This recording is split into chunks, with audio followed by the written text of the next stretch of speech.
Welcome to John Academy. This is Shahul John. आज हम पढ़ने जा रहे हैं सोशल साइंस, जिसका कोड है 213 NIOS।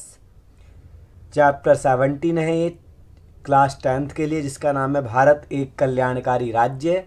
प्रीवियस चैप्टर को आप प्लेलिस्ट में चेक कर सकते हैं।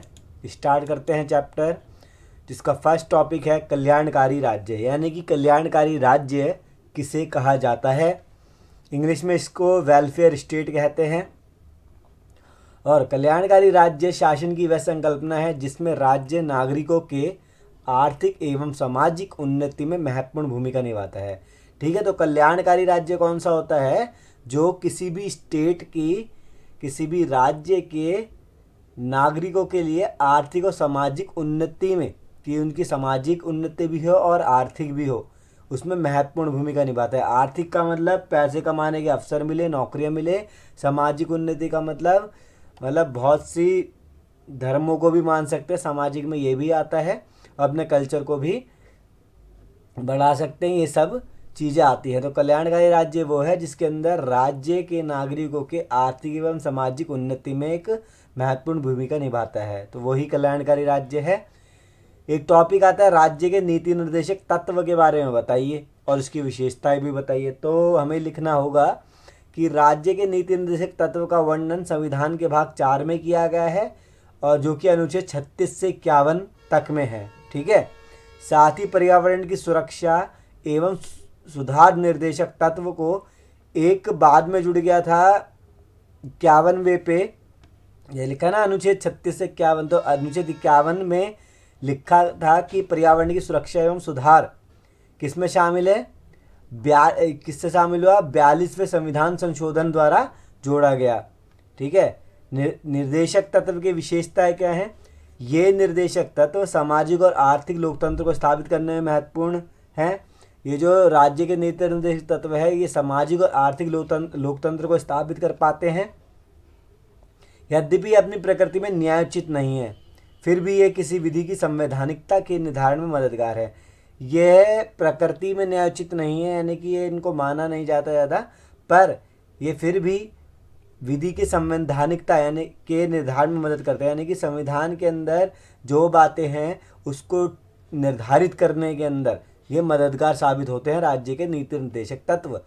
थर्ड पॉइंट है निर्देशक तत्व राज्य के शासन में मूलभूत है। निर्देशक तत्व जो हैं, राज्य के नीति निर्देशक तत्व जो हैं, राज्य के शासन में मूलभूत हैं, मेन माने जाते हैं। अर्थात कानून बनाते समय राज्य द्वारा इन्हें लागू करने की अपेक्षा की जाती है। जब कानून बनाया जाता है, जब राज्य इन्हें लागू भी कर सकता है। ये संविधान के प्रस्तावना में उल्लिखित समानता, स्वतंत्रता और न्याय जैसे आदर्शों को स्थापित करने में भी महत्वपूर्ण है।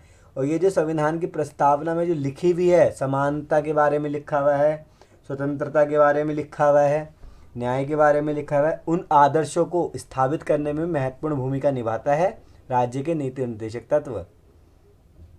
तो आपको इतना समझ आ गया होगा। नेक्स्ट टॉपिक है निर्देशक तत्वों के प्रकार कौन कौन से होते हैं।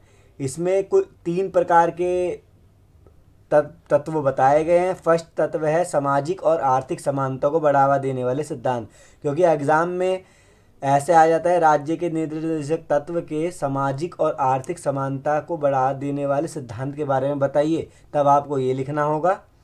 जैसे कि राज्य द्वारा अपने लोगों के लिए आजीविका के पर्याप्त साधन सुनिश्चित किए जाने चाहिए।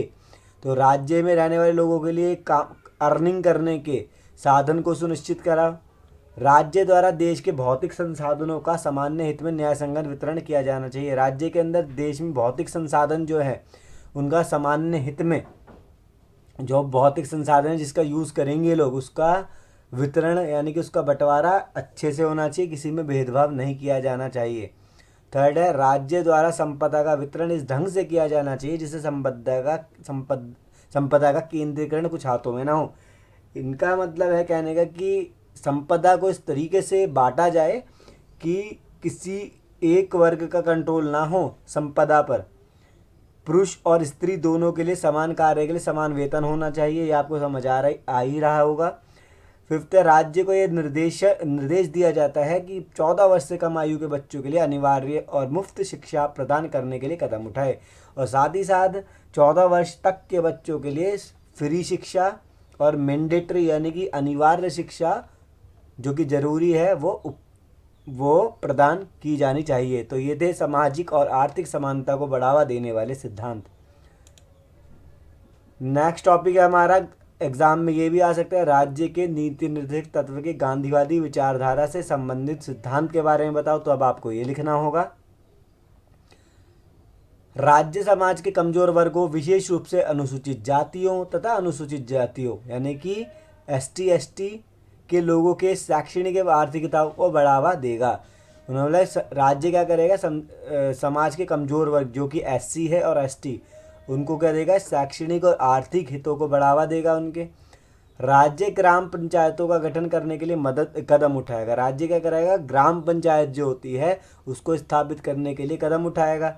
इन पंचायतों को ऐसी शक्ति और प्राधिकार दिया जाना चाहिए जो इन्हें स्वायत्त शासन की इकाइयों के रूप में करने योग्य बनाने के लिए आवश्यक हो। और इन पंचायतों को जिनका गठन किया गया है उनको इतने अधिकार, इतनी शक्ति दी जानी चाहिए कि उन्हें खुद ही स्वायत्त शासन मतलब खुद का शासन की इकाइयों के रूप में कार्य करने योग्य बनाया जाना चाहिए ताकि वो खुद कंट्रोल कर सके अपने शासन को।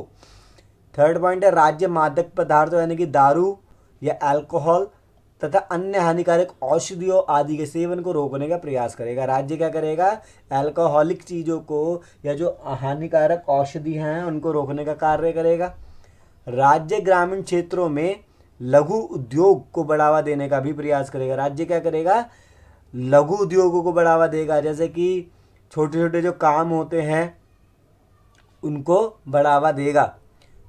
राज्य पशुधन की गुणवत्ता सुधारने के लिए कदम उठाएगा। राज्य क्या करेगा, पशुधन की गुणवत्ता सुधारेगा, जैसे कि तथा गायों, बछड़ों तथा अन्य दुधारू और वाहक पशुओं के वध पर रोक लगाएगा। और राज्य क्या करेगा, एक तो गुणवत्ता सुधारेगा, साथ ही साथ जो गायों को, बछड़ों को, जो दुधारू पशु है उनको लोग मार के खाते हैं, जो मार्केट में बिकते हैं, उस पर क्या लगाएगा, रोक लगाएगा। तो ये थे गांधीवादी विचारधारा संबंधी सिद्धांत। नेक्स्ट है, राज्य के नीति निर्देशक तत्व के अंतर्राष्ट्रीय शांति एवं सुरक्षा संबंधी सिद्धांत कौन से हैं? राज्य अंतर्राष्ट्रीय शांति और सुरक्षा को बढ़ावा देगा। ठीक है, तो देश को तो देखेगा ही, पूरे वर्ल्ड को भी देखेगा राज्य कि उसमें शांति बनी रहे और सुरक्षा बनी रहे। राज्य राष्ट्रों के साथ न्याय संगत और सम्मानपूर्ण संबंधों को बनाए रखने का प्रयास करेगा। राज्य ये भी देखेगा उनके साथ न्याय संगत व्यवहार होना चाहिए, सम्मानपूर्ण संबंध होने चाहिए। राज्य अंतर्राष्ट्रीय कानूनों, संधि दायित्व के प्रति आदर भाव विकसित करेगा। राज्य क्या करेगा, अंतर्राष्ट्रीय कानूनों को और संधि दायित्वों के प्रति आदर करेगा और भाव विकसित करेगा। राज्य अंतर्राष्ट्रीय विवादों को मध्यस्थता द्वारा अर्थात पारस्परिक समझौतों द्वारा निपटाने के लिए प्रोत्साहन देगा। राज्य क्या करेगा, इंटरनेशनल या अंतर्राष्ट्रीय विवादों के बीच में जो भी विवाद हो गए हैं या पारस्परिक को निपटाएगा और पारस्परिक समझौतों द्वारा उनको निपटाएगा। अंतर्राष्ट्रीय विवादों को किसके द्वारा निपटाएगा, पारस्परिक समझौतों के द्वारा। ठीक है, तो ये था अंतर्राष्ट्रीय शांति एवं सुरक्षा संबंधी सिद्धांत। नेक्स्ट टॉपिक है हमारा, जो कि इसमें से आप कुछ पॉइंट लिख सकते हैं, राज्य के नीति निर्देशक तत्वों का क्रियान्वयन। होने को तो पूरा लिखा जाता है पर एग्जाम में जो आता है थोड़ा बहुत आप इसमें से पढ़ सकते हैं।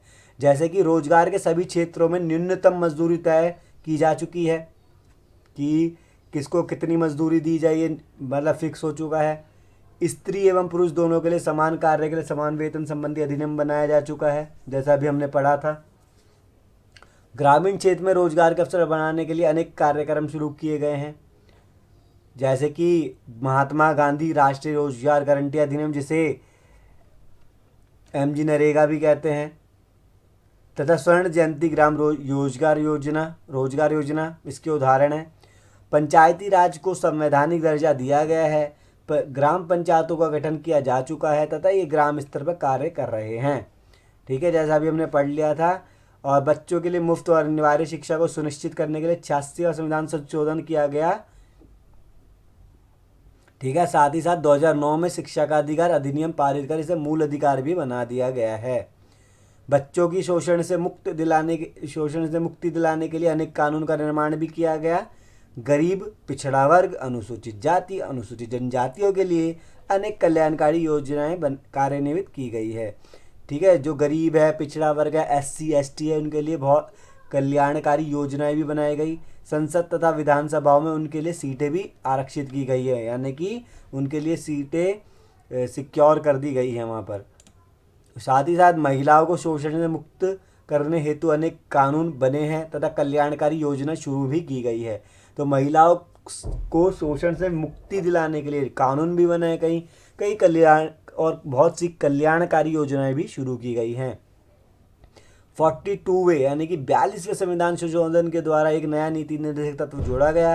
यह नीति निर्देशक तत्व अभी जैसे मैंने आपको बताया था कि वो नीति निर्देशक तत्व है पर्यावरण के संरक्षण एवं संवर्धन तथा वनों एवं वन्य जीव की रक्षा के लिए निर्देशन देता है।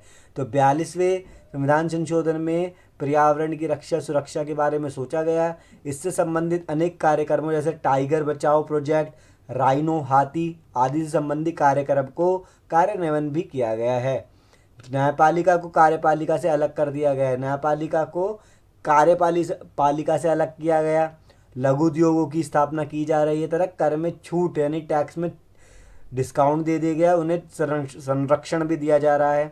हमारी विदेशी नीति का अंतर्राष्ट्रीय शांति तथा सुरक्षा ये सिद्धांतों के साथ सामंजस्य है तथा राष्ट्रों के मध्य न्याय संगत और सम्मानपूर्ण संबंध बनाए जा रहे हैं। जैसे कि हमने पहले भी पढ़ लिया है, उन सबको मिक्स करके यहाँ लिखा गया है। भारतीय सरकार विश्व शांति का समर्थन करती है तथा इसके लिए प्रतिबद्ध है। तो ये थे हमारे राज्य के नीति निर्देशक तत्वों का क्रियान्वयन। ये चैप्टर पूरा का पूरा कंप्लीट हो चुका है। इन्हीं पॉइंट को आपको अटके के जाएं, यही एग्जाम में आएंगे। इस वीडियो को लाइक शेयर करना ना भूलें और चैनल को सब्सक्राइब करना ना भूलें।